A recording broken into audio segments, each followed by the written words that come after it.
While they were still talking about this, Jesus himself stood among them and said to them, "Peace be with you." They were startled and frightened, thinking they saw a ghost. He said to them, "Why are you troubled, and why do doubts rise in your minds? Look at my hands and my feet. It is I myself. Touch me and see. A ghost does not have flesh and bones, as you see I have." When he had said this, he showed them his hands and feet. And while they still did not believe it, because of joy and amazement, he asked them, "Do you have anything here to eat?" They gave him a piece of broiled fish, and he took it and ate it in their presence. He said to them, "This is what I told you while I was still with you. Everything must be fulfilled what is written about me in the law of Moses, the prophets, and the Psalms." Then he opened their minds so they could understand the scriptures. He told them, "This is what is written, the Messiah will suffer and rise from the dead on the third day, and repentance for the forgiveness of sins will be preached in his name to all nations, beginning at Jerusalem. You are witnesses of these things. I am going to send you what my Father has promised, but stay in the city until you have been clothed with power from on high." When he had led them out to the vicinity of Bethany, he lifted up his hands and blessed them. While he was blessing them, he left them and was taken up into heaven. Then they worshipped him and returned to Jerusalem with great joy. And they stayed continually at the temple, praising God. And the Old Testament reading, "The wife of a man from the company of the prophets cried out to Elisha, 'Your servant, my husband, is dead, and you know that he revered the Lord, but now his creditor is coming to take away 2 boys as his slaves.' Elisha replied to her, 'How can I help you? Tell me, what do you have in your house?' 'Your servant has nothing there at all,' she said, 'except a small jar of olive oil.' Elisha said, 'Go around and ask all your neighbors for empty jars. Don't ask for just a few. Then go inside and shut the door behind you and your sons. Pour oil into all the jars, and as each one is filled, put it to one side.' She left him and shut the door behind her and her sons. They brought the jars to her, and she kept pouring. When all the jars were full, she said to her son, 'Bring me another one.' But he replied, 'There is not a jar left.' Then the oil stopped flowing. She went and told the man of God, and he said, 'Go sell the oil and pay your debts. You and your sons can live on what is left.' One day Elisha went to Shunem, and a well-to-do woman was there who urged him to stay for a meal. So whenever he came by, he stopped there to eat. She said to her husband, 'I know that this man who often comes our way is a holy man of God. Let's make a small room on the roof and put it in a bed and a table, a chair, and a lamp for him, when he can stay there whenever he comes to us.' One day when Elisha came, he went up to his room and lay down there. He said to his servant Gehazi, 'Call the Shunammite.' So he called her, and she stood before him. Elisha said to her, 'Tell her, you have gone to all this trouble for us. Now what can we do for you? Can we speak on your behalf to the king or the commander of the army?' She replied, 'I have a home among my own people.' 'What can be done for her?' Elisha asked. Gehazi said, 'She has no son, her husband is old.' Then Elisha said, 'Call her.' So he called her, and she stood in the doorway. About this time next year, Elisha said, 'You will hold a son in your arms.' 'No, my lord,' she objected. 'Please, man of God, don't mislead your servant.' But the woman became pregnant, and the next year, about the same time, she gave birth to a son, just as Elisha had told her. The child grew, and one day he went out to his father, who was with the reapers. He said to his father, 'My head, my head.' His father told the servant, 'Carry him to his mother.' After the servant had lifted him up and carried him to his mother, the boy sat on her lap until noon, and then he died. She went up and laid him on the bed of the man of God, then shut the door and went out. She called her husband and said, 'Please send me one of the servants and a donkey so I can go to the man of God quickly and return.' 'Why go to him today?' he asked. 'It's not the new moon or the Sabbath.' 'That's all right,' she said. She saddled the donkey and said to her servant, 'Lead on, don't slow down for me unless I tell you.' So she set out and came to the man of God at Mount Carmel. When he saw her in the distance, the man of God said to his servant Gehazi, 'Look, there's the Shunammite. Run to meet her and ask her, "Are you all right? Is your husband all right? Is your child all right?" 'Everything is all right,' she said. When she reached the man of God at the mountain, she took hold of his feet. Gehazi came over to push her away, but the man of God said, 'Leave her alone. She's in bitter distress, but the Lord has ridden it from me and has not told me why.'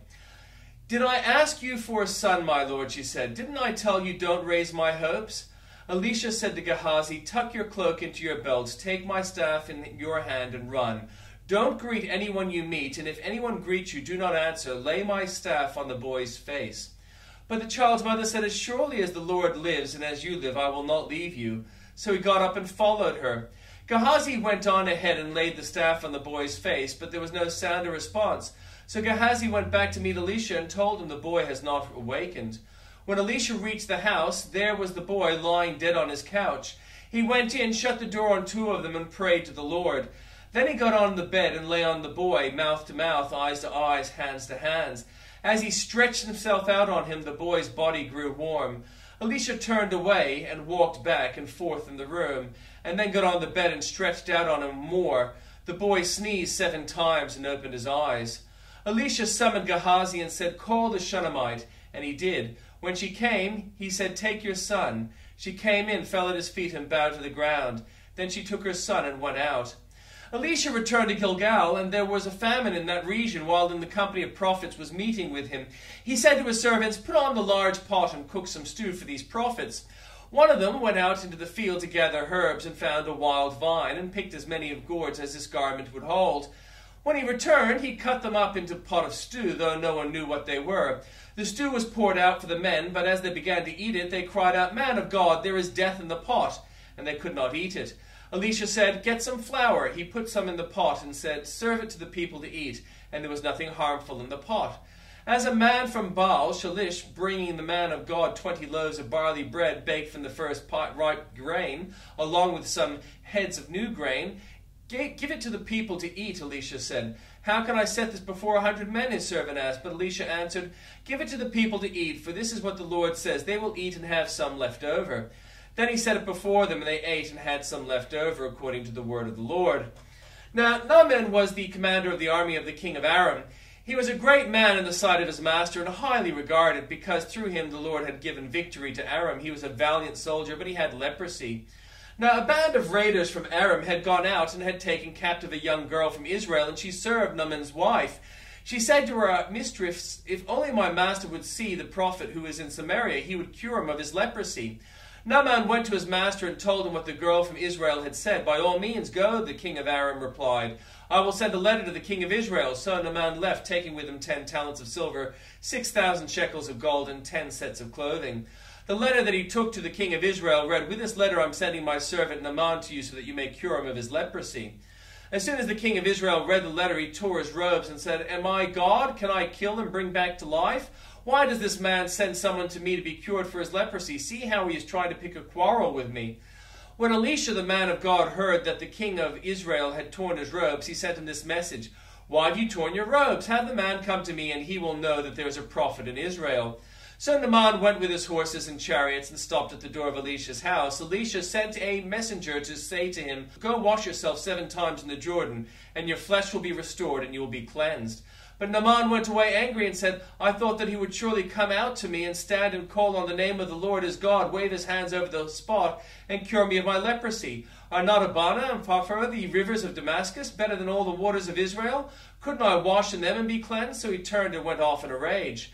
Naaman's servants went to him and said, my father, if the prophet had told you to do some great thing, would you not have done it? How much more then when he tells you, wash and be cleansed? So he went down, dipped himself in the Jordan 7 times, as the man of God had told him, and his flesh was restored and became clean like that of a young boy. Then Naaman and all his attendants went back to the man of God. He stood before him and said, now I know that there is no God in the world except in Israel, so please accept a gift from your servant. The prophet answered, as surely as the Lord lives, whom I serve, I will not accept a thing. And even though Naaman urged him, he refused. If you will not, said Naaman, please let me, your servant, be given as much earth as a pair of mules can carry, for your servant will never again make burnt offerings and sacrifices to any other god but the Lord. But may the Lord forgive your servant for this one thing. When my master enters the temple of Rimmon to bow down, and he is leaning on my arm, and I have to bow there also, when I bow down in the temple of Rimmon, may the Lord forgive your servant for this. Go in peace, Elisha said. After Naaman had traveled some distance, Gehazi, the servant of Elisha, the man of God, said to himself, my master was too easy on Naaman, this Aramaean, by not accepting from him what he brought. As surely as the Lord lives, I will run after him and get something from him. So Gehazi hurried after Naaman. When Naaman saw him running towards him, he got down from the chariot to meet him. Is everything all right? He asked. Everything is all right, Gehazi answered. My master sent me to say, 2 young men from the company of the prophets have just come to me from the hills of the country of Ephraim. Please give them a talent of silver and 2 sets of clothing." "By all means, take 2 talents, said Naaman. He urged Gehazi to accept them, and then tied up the 2 talents of silver in 2 bags with 2 sets of clothing. He gave them to 2 of his servants, and they carried them ahead of Gehazi. When Gehazi came to the hill, he took the things from the servants and put them away in the house. He sent the men away, and they left. When he went in and stood before his master, Elisha asked him, "Where have you been, Gehazi?" "Your servant didn't go anywhere," Gehazi answered. But Elisha said to him, "Was not my spirit with you when the man got down from his chariot to meet you? Is this time to take money or to accept clothes or olive groves and vineyards or flocks or herds or male and female servants? Naaman's leprosy will cling to you and to your descendants forever." Then Gehazi went from Elisha's presence, and his skin was leprous. It had become as white as snow. The company of the prophets said to Elisha, "Look, the place where we meet with you is too small for us. Let us go to the Jordan, where each of us can get a pole, and let us build a place there for us to meet." And he said, "Go." Then one of them said, "Won't you please come with your servants?" "I will," Elisha replied, and he went with them. They went to the Jordan and began to cut down trees. As one of them was cutting down a tree, the iron axe head fell into the water. "Oh no, my lord," he cried out, "it was borrowed." The man of God asked, "Where did it fall?" When he showed him the place, Elisha cut a stick and threw it there and made the iron float. "Lift it out," he said. Then the man reached in his hand and took it. Now the king of Aram was at war with Israel. After conferring with his officers, he said, "I will set up my camp in such and such a place." The man of God sent word to the king of Israel, "Beware of passing that place, because the Arameans are going down there." So the king of Israel checked on the place indicated by the man of God. Time and again Elisha warned the king so that he was on his guard in such places. This enraged the king of Aram. He summoned his officers and demanded them, "Tell me, which of us is on the side of the king of Israel?" "None of us, my lord the king," said one of his officers, "but Elisha, the prophet who is in Israel, tells the king of Israel the very words you speak in your bedroom." "Go find out where he is," the king ordered, "so I can send men and capture him." The report came back, "He is in Dothan." Then he sent horses and chariots and a strong force there. They went by night and surrounded the city. When the servant of the man of God got up and went out early the next morning, an army with horses and chariots had surrounded the city. "Oh no, my lord, what shall we do?" the servant asked. "Don't be afraid," the prophet answered. "Those who are with us are more than those who are with them." And Elisha prayed, "Open his eyes, Lord, so that he may see." Then the Lord opened the servant's eyes, and he looked and saw the hills full of horses and chariots of fire all around Elisha. As the enemy came down towards him, Elisha prayed to the Lord, "Strike this army with blindness." So he struck them with blindness, at least as Elisha had asked. Elisha told them, "This is not the road, and this is not the city. Follow me, and I will lead you to the man you are looking for." And he led them to Samaria. After they entered the city, Elisha said, "Lord, open the eyes of these men so they can see." Then the Lord opened their eyes, and they looked, and there they were, inside Samaria. When the king of Israel saw them, he asked Elisha, "Shall I kill them, my father? Shall I kill them?" "Do not kill them," he answered. "Would you kill those you have captured with your own sword or bow? Set food and water before them so that they may eat and drink, and then go back to their master." So he prepared a great feast for them, and after they had finished eating and drinking, he sent them away, and they returned to their master. So the bands from Aram stopped raiding Israel's territory. Some time later, Ben-Hadad, king of Aram, mobilized his entire army and marched up and laid siege to Samaria. There was a great famine in the city. The siege lasted so long that a donkey's head sold for 8 shekels of silver, and a quarter of a cab of seed pods for 5 shekels. As the king of Israel was passing by on the wall, a woman cried to him, "Help me, my lord the king." The king replied, "If the Lord does not help you, where can I get help for you? From the threshing floor? From the winepress?" Then he asked her, "What's the matter?" She answered, "This woman said to me, 'Give up your son so we may eat him today, and tomorrow you'll eat my son.' So we cooked my son and ate him. The next day I said to her, 'Give up your son so we may eat him,' but she had hidden him." When the king heard the woman's words, he tore his robes. As he went along the wall, the people looked and saw that under his robes he had sackcloth on his body. He said, "May God deal with me, be it ever so severely, if the head of Elisha, son of Shaphat, remains on his shoulders today."